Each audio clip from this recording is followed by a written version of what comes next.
IFM News. Hindi naman kami mag-uutang. Walang trabaho, walang pangbayad. Naghahanap buhay na lang kami ng mga ganito-ganito. Kayo po, ma'am? Kung uutang ako, ma'am, ilalan ko na lang sa pag-aaral ng aking anak.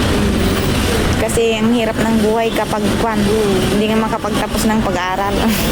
Kaya kahit utang na lahat.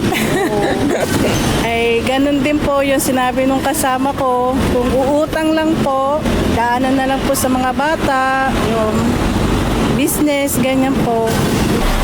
Di ba, may nilalaan ko sa pamilya ko.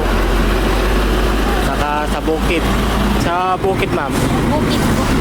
Pag pamilya, pag hindi bitin, hindi rin kami mangungutang.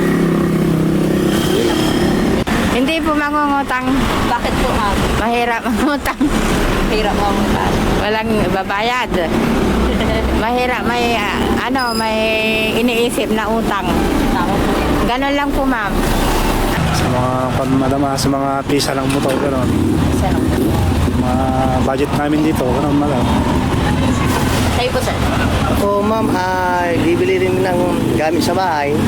Tapos, anak buhay na lang. Para. Siguro sa pag-aaral ng mga bata, yun lang muna kasi mahirap naman mag-budget pang yung pagpapaaral lang ng mga